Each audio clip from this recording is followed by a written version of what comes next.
Good morning, my rogue readers. My name is Erin Rogoff, and welcome to my BookTube channel, where books are the topic of discussion 24/7. And in today's video, I am going to be talking about books I want to read before they are completely forgotten by the general public. Shall we begin? The first book that I would like to discuss is Hate List by Jennifer Brown. That is a young adult fiction, sort of coming-of-age novel about a girl whose boyfriend was a school shooter, and through a whole series of events, she gets over the trauma of the shooting, and she moves on from her boyfriend, or as far as I am aware, from the end of the novel. I am not sure. I have not read the entire book yet, but I am doing that now. So we will see what happens. The next book we have is Dreamland by Sarah Dessen. If you know me, you know that I love Sarah Dessen's books, and I read at least one of her books every single summer, and Dreamland is next on my list. I can't wait to read this, and I really hope that there's someone out there who has read this book as well, because I would like to talk about it. And speaking of that summer, also by Sarah Dessen, that was actually the book that got me into watching America's Next Top Model, so thank you for that, Sarah Dessen. Next, we have Immaculate by Caitlin Detweiler. Forgive me if I pronounce her name wrong, I don't know how to pronounce that. Immaculate is basically a modern retelling of the Immaculate Conception, and I do not want to go into a lot of detail there because I don't want fights to break out in the comments section below. So anyway, I highly recommend it. But that's just me. If you don't like it, that's okay. If you like it, that's okay too. That's just what I'm going to say about that for now. Another book that we have that I have read in part that nobody else I know has read is The Lifeguard by Deborah Blumenthal.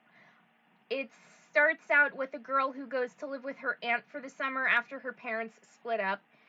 And we figure out that this boy that this girl is falling for isn't quite normal.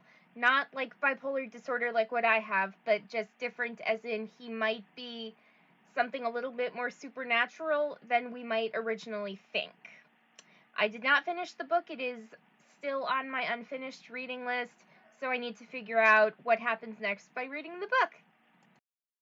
The next book we have is When the World Was Flat and We Were in Love by Ingrid Jonach.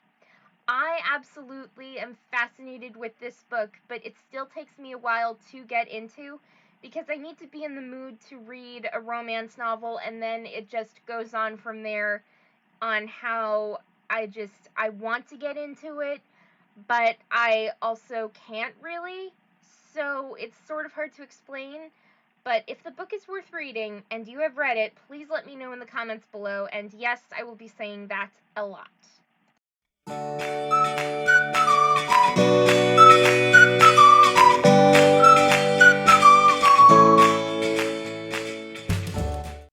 The next two books we have are Yin and Iona by Alison Goodman.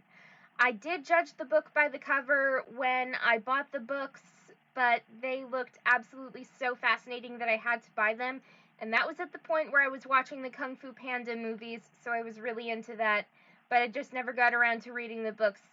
So with that said, I plan to read them sometime soon. The next book on my list is Prince of Thorns by Mark Lawrence. That is a high fantasy novel, and it's a trilogy, and guess what? I have all three books, but I haven't read them yet, and I plan to, eventually. I will be saying that as well a lot too. Another book that I judged by the cover and that has a good plot, actually, is Walk on Earth a Stranger by Ray Carson. It was kind of weird. When I was younger, like 13 or 14, I started reading books that are similar to Ray Carson's work, and then I just thought, hey, Ray Carson, that sounds like a cool name, like I could really get into it. And then I started buying some of her books, and I was really into them. But I do not remember reading Walk on Earth a Stranger, so if I read the series out of order, I need to read it right again, so that's what I'm going to be doing from now on. Another romance novel that I am enjoying but have no fandom to fangirl with is If He Had Been With Me by Laura Nowlin. I do not really know what's going to happen with the plot twists and turns, but we'll see how it goes. You might remember this next book because there was a movie adaptation on Netflix. It was called The Silence, and it's actually a book written by Tim Levin. And he also wrote Colt Brooke, which I am so into, so buying The Silence and reading it was no-brainer. So I'm really into the book, and if you remember The Silence, you'll realize that the actor who played Caesar in The Hunger Games actually plays the male lead. And I was really into the movie, my mom was really into the movie, and then when I found out it was a book, after I watched the movie, I thought, oh my gosh, I can't believe I watched the movie before I read the book, because I don't do that, generally. I mentioned Colt Brooke, and I will mention it again. It is definitely a zombie book that you have to read before you die. It is that good. Oh my gosh. 5 stars, and if it was possible, 10 out of 5 stars. I'm not even joking. It is seriously that good. This next book is Beautiful Darkness by Kami Garcia and Margaret Stoll. You might remember them from writing the Beautiful Creatures series, starring Ethan Waite and what was the other girl's name? Not Lena Headey from Game of Thrones, Lena Duquesne. Forgive me for not remembering her name for a moment. That was kind of a brain blip or whatever. Anyway, I know that Beautiful Creatures got less love than it deserved, because in my personal opinion, I think it should have been way better than Twilight.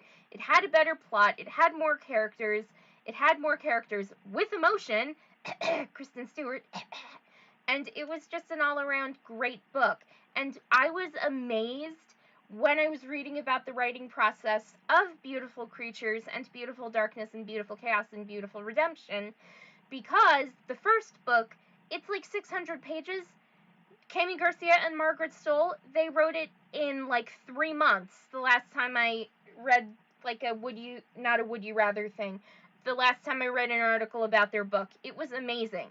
And when I commented about them on Twitter, they actually responded to me, so I felt like I was blessed by a literary goddess. And if you know me, you'll know that I consider all writers literary gods and goddesses. The final books on this list are The Witch Hunter and The Kingslayer by Virginia Boaker. I actually bought book 2 before I bought book 1, so it didn't make sense, so now I'm reading the series in order, and I am loving it. I highly recommend it to people who love young adult fiction and who love fantasy, because that is a perfect mix of both of those genres. I love them to death. Anyway, that is all for today, so if you enjoyed this video, hit that like button to show some support, subscribe to my booktube channel to get more videos like this, turn those notifications on, and have a great day, everyone!